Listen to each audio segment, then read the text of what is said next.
Ladies and gentlemen, gentlemen and ladies, ladies and gents, I don't get any volume right here. Y'all don't hear anything either, do you? That means something ain't right. There we go. Now who be this?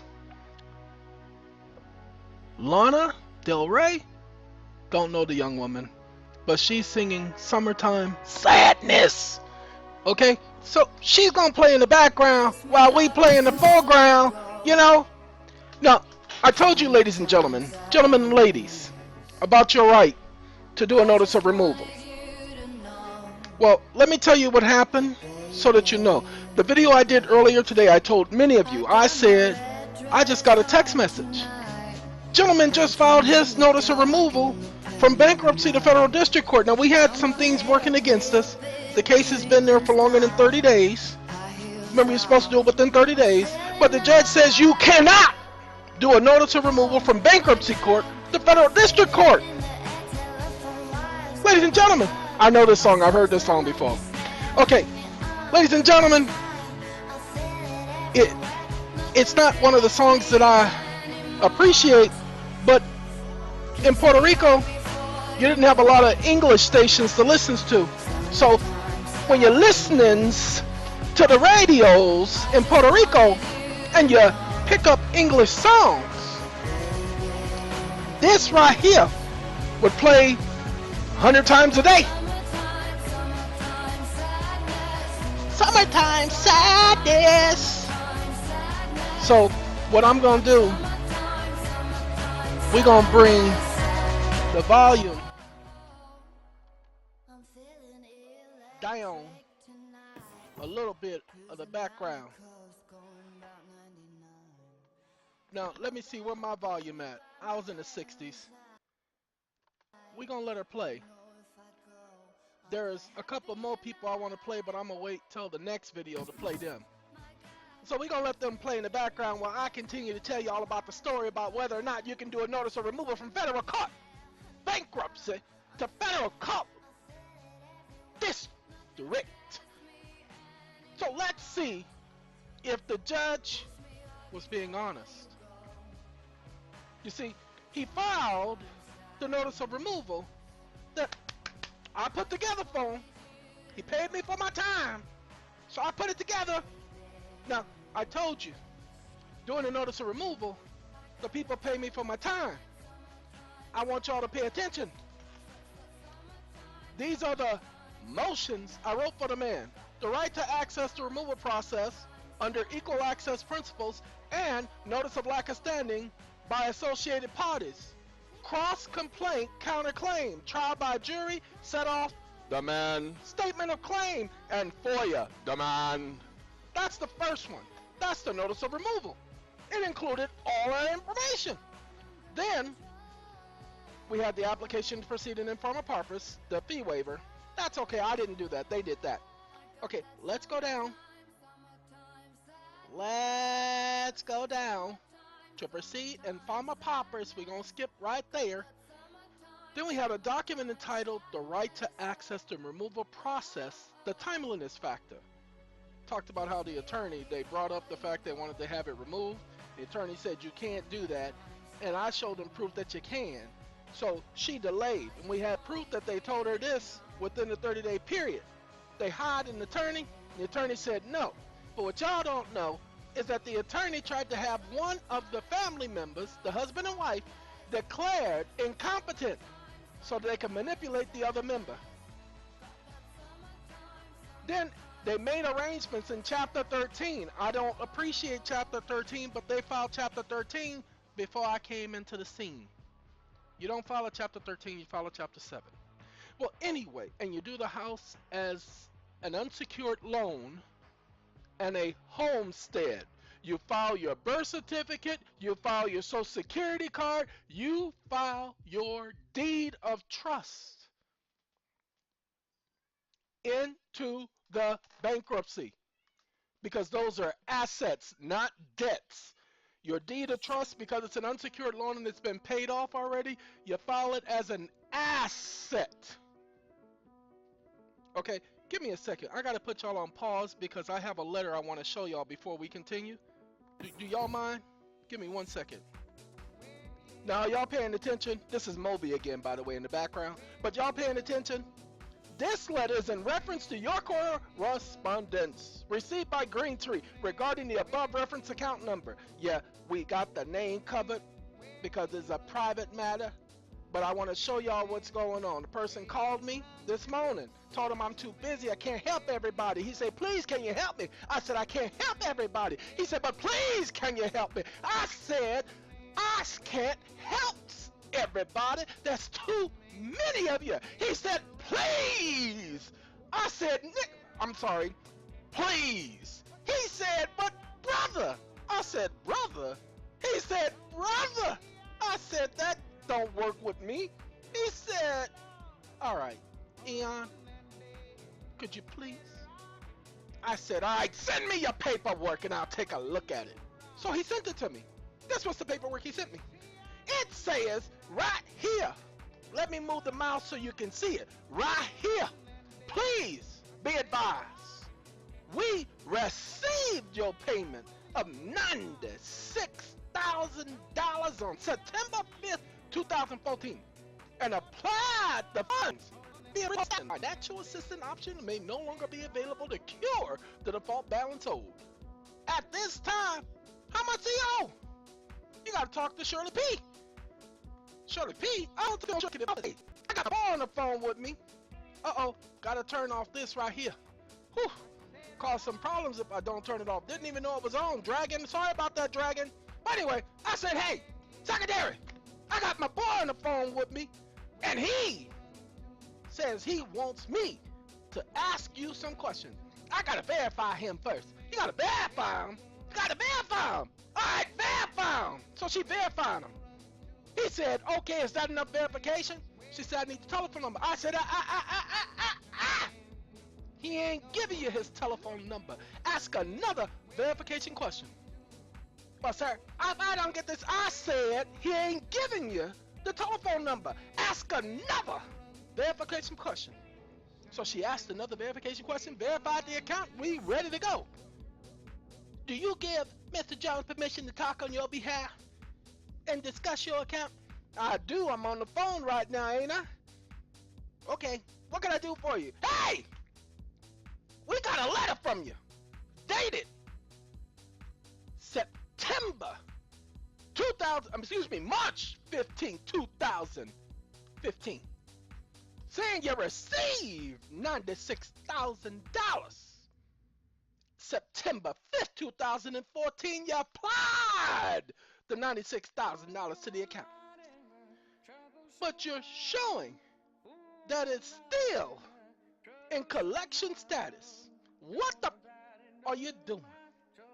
How come he hasn't received his notice of satisfaction of mortgage and his deed? She says, sir, how much did he pay again? I said $96,000. Well, what did he pay to 90? That's not the issue. The issue is, did you apply it to the account or not? Because we got a letter saying you did. Let me check. Yes, sir. We applied it to the account September 5th, just like the letter said.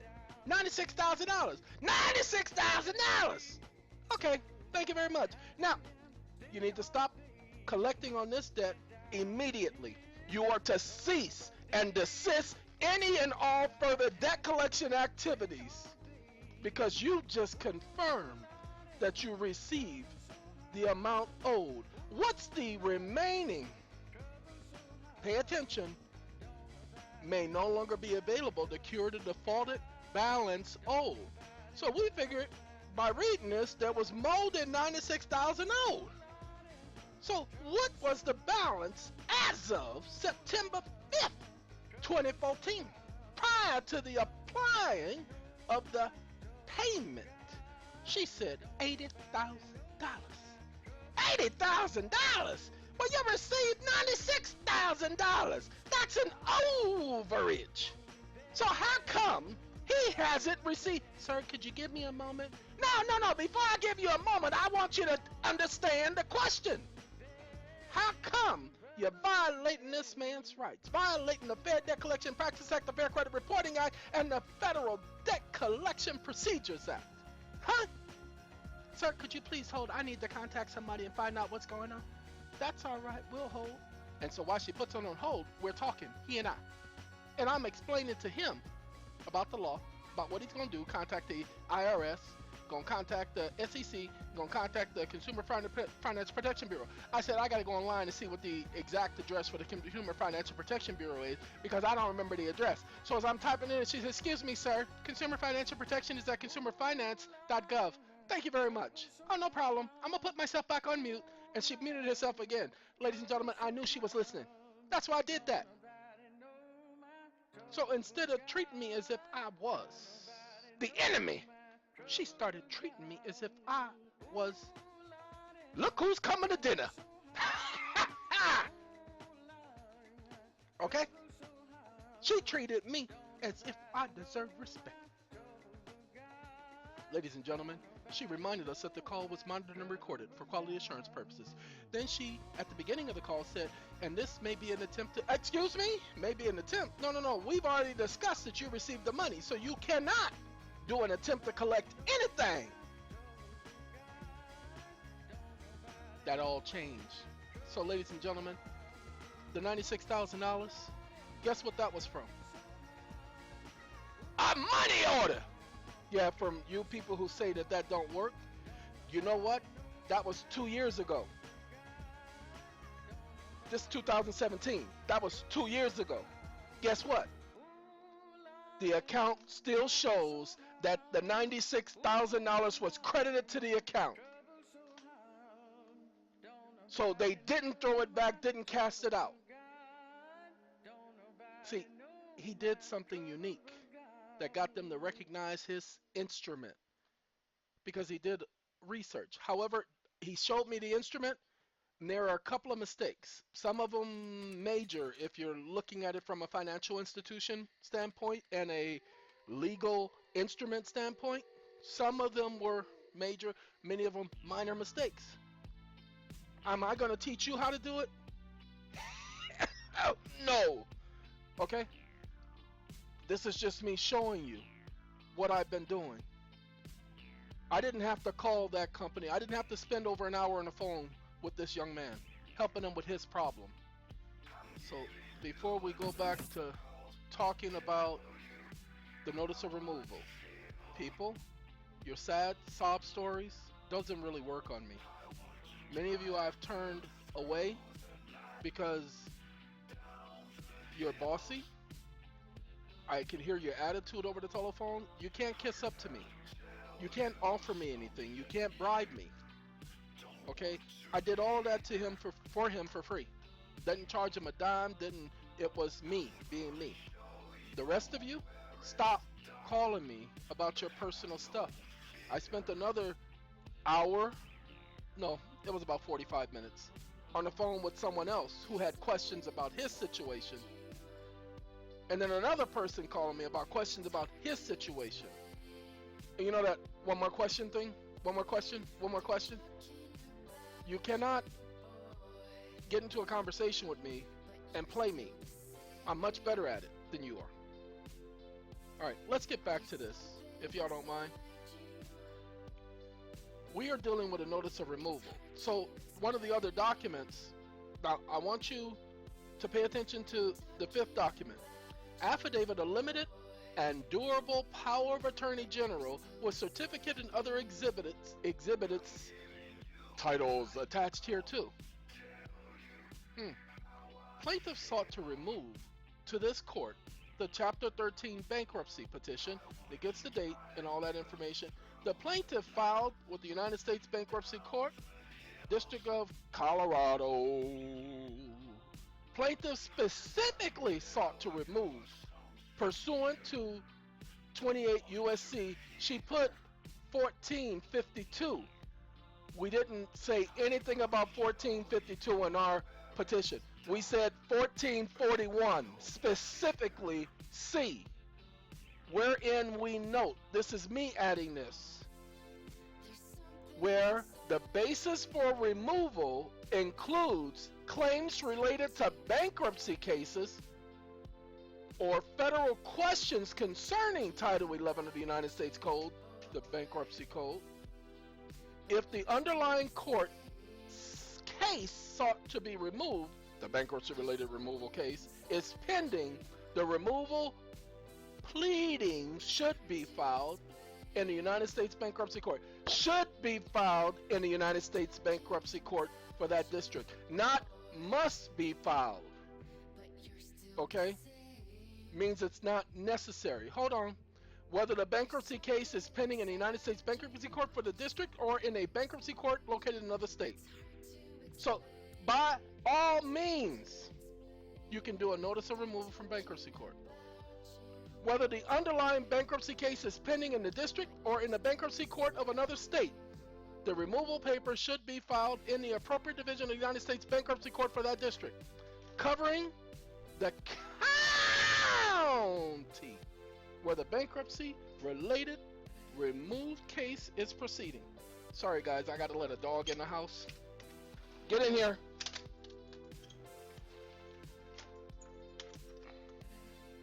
Her name is Daisy. I call her Miss Daisy. And no, I don't ever have to drive that dog nowhere. My name ain't no Freeman, nor is it Morgan. Okay, dog gone. Alright, let's get back to this bankruptcy removal. We only gonna cover this top section, y'all. This ain't gonna be long. But it says, in the county where the bankruptcy related case is pending. Then it says, see local, not local rule, but rule 9027 of the Bankruptcy Federal Procedure Code and all that other stuff. Local bankruptcy rule. The court noted as the following. This is the district court. This is what they said. In general, see, I told you, 1452 is what they noted. Authorized removal of bankruptcy-related claims and causes of action to the district court. Remember the following. See, it authorizes the removal of bankruptcy-related claims and causes of action to the district court. Then this is what I highlight that came from their site. Federal courts have exclusive jurisdiction over bankruptcy cases, i.e. two separate jurisdictions. I added that. This means that a bankruptcy case cannot be filed in state court. Why can't a bankruptcy case be filed in state court? Because the federal courts have exclusive jurisdiction over bankruptcy cases. But isn't all of your bankruptcy debt state debt, not federal debt? So why do you have to be in federal court? Do they not deprive you of your state right?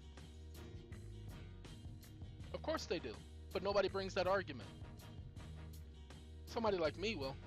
Alright, let's get back to the claim. This is what the judge said. Wherein the claims or cause of action is removed is pending from bankruptcy court. They said you can't do it, but this judge actually puts in general. It authorizes removal of bankruptcy-related claims and causes of action from the district court where the claims or cause of action to be removed is pending. However, this is what she said.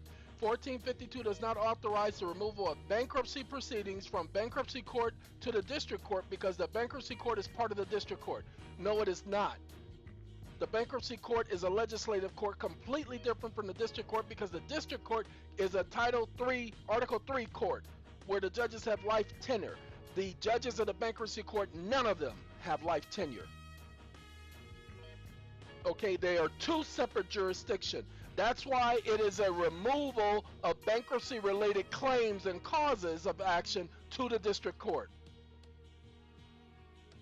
Okay, this is not talking about state court because as we've realized, federal courts have exclusive jurisdiction. That means that bankruptcy cases cannot be filed in a state court. So you can't remove it from state court because it can't be filed there in the first place, Sorry. We're going to get to all of this in a minute, letting y'all know why I'm so heated. Because I told the person who paid me, I said, hey guy, the money is still at Walmart. I haven't picked it up. Because it ain't about the money, people.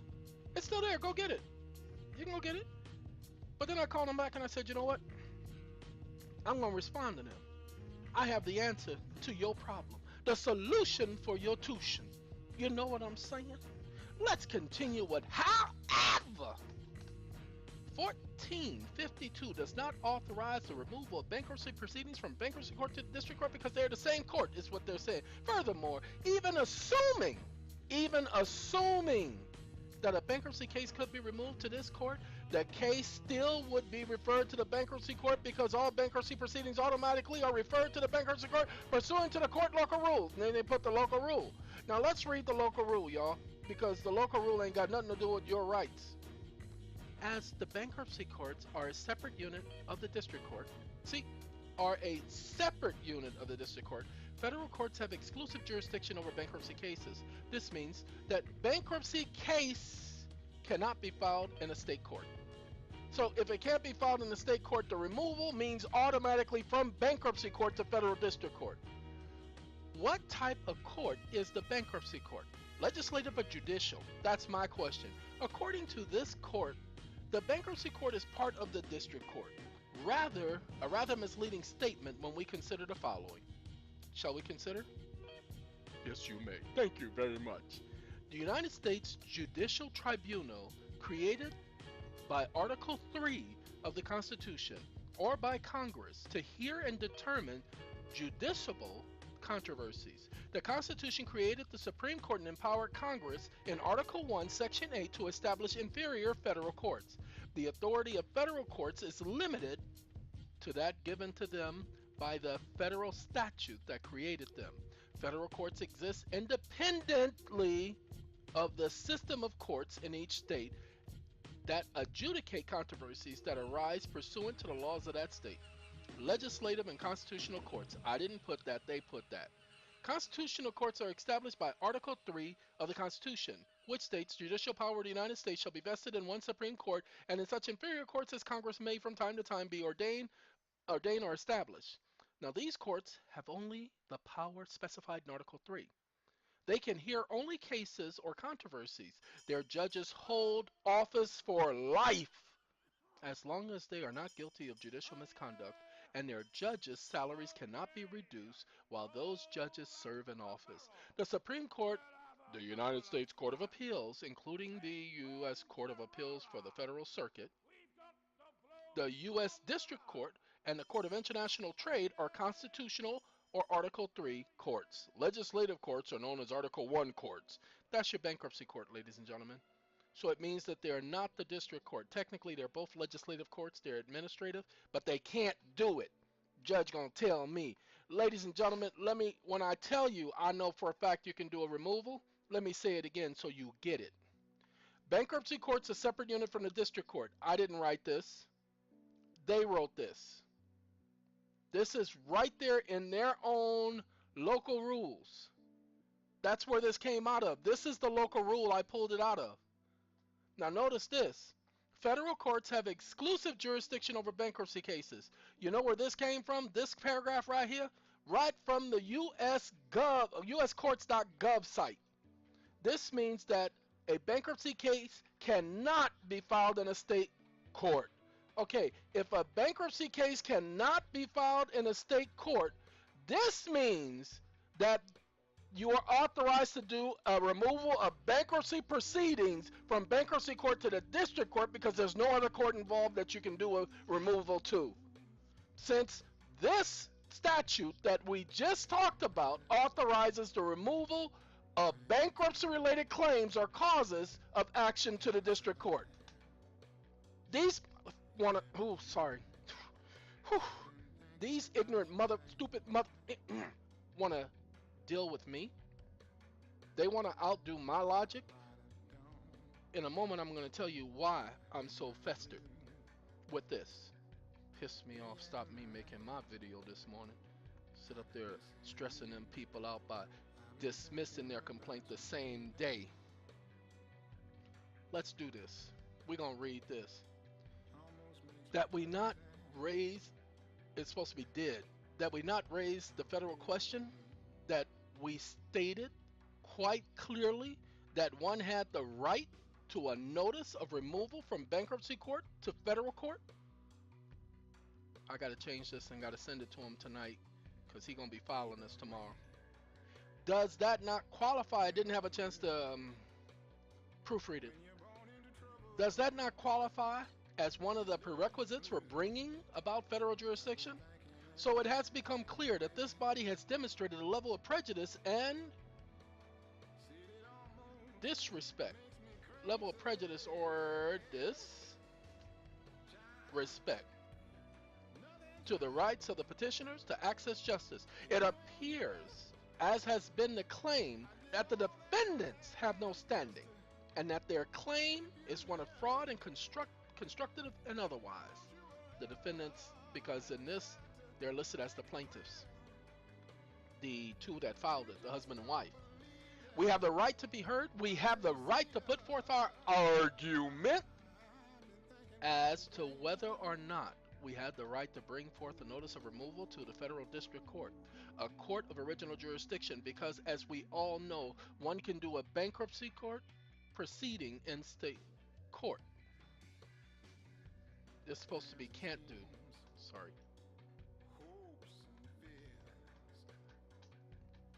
One can't do a bankruptcy court proceeding in state court, especially when the record does not demonstrate that there is a federal debt. No. Hold on. As we all know, one can do a bankruptcy proceeding in state court, especially when we all know that there is no claim that there's a federal debt. See, you shouldn't be in federal court. Give me 1 second.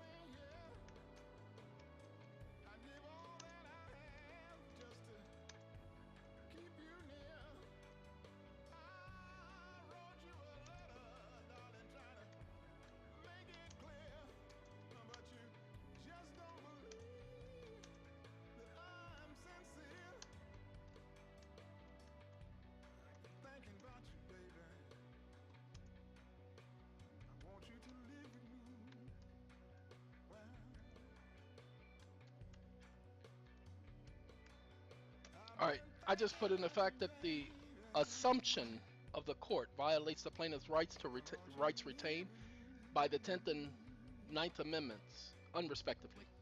Okay, then I'll go in and I'll fill that out. Okay, I'll correct the rest of that. Now let's continue. The court noted as follows. The following was available. A motion for withdrawal from automatic referral of bankruptcy case to the bankruptcy court. You see, they say you can do that under local rule. Although it was obvious that this was our intention, the court ignored the fact that a notice of removal on the grounds that the bankruptcy court lacked jurisdiction to hear our grievable issues, and the fact that we are represented by counsel, the court chose to ignore us, which was a violation of our right to access the court, which is always to remain open. The court is always to remain open. So we, even if we were pro se, the court is bound by the following. As I told you, I found my laws you didn't know exist, and so all of this is in there. A writ shall not be dismissed for lack of form or failure of process. See, they're dismissing this because we didn't do a notice of withdrawal. All pleadings must be as any reasonable man or woman would understand. Clearly written affidavits of fact and law. That's why we were doing affidavits all the time. I got away from the affidavit stuff for a moment, but we're going to go back to the affidavits because the law does say that our pleadings should be affidavits. And be it further enacted that no summons, writ, declaration, return, process, judgment, or other proceedings in civil cases in any of the courts of the United States shall be abated, arrested, quashed, or reversed for any defect or want of form. But the said court respectively shall proceed and give judgment according as the right of the cause and matter of law shall appear to them, without regards for imperfection, defect, want of form, and such blah blah blah blah blah blah blah. What am I saying? I'm letting them know that you can't, just because you claim we didn't follow this or follow that, you can't dismiss our complaint. We're going to stop right there because I don't want to see the names. It says, then we also have the issue of jurisdiction. Bankruptcy court is one jurisdiction. A notice of removal to federal district court is a separate and distinct jurisdiction, i.e. venue change. Do we not have the right to have our concerns heard before the proper venue? And since this matter was a matter involving a controversy, do we not have the right to counterclaim and demand set-off? And I put the code in there for counterclaim and set-off. I would much rather not seek a writ of mandamus from the Ninth Circuit Court of Appeals when there was nothing in the statute prohibiting one from doing a notice of removal. You know what? I think Denver is the 10th Circuit. Anyway, Denver is the 10th Circuit. That's where the 10th Circuit is. I put 9th Circuit, so I definitely have to clear that up. Okay.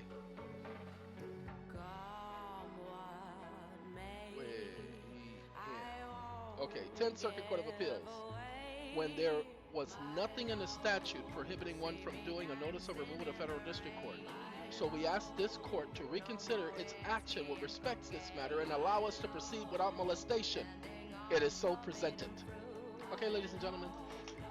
Again, here I am proving that you can do a notice of removal from federal bankruptcy court to federal district court. They have two separate names because they're not the same court. Do you get it? Can you understand the logic? Okay, I gotta go, but I brought this to you because I wanted you all to know what was going on. So thank you for letting me talk about the notice of removal and your right to do so. Have a good day. Okay, goodbye, people.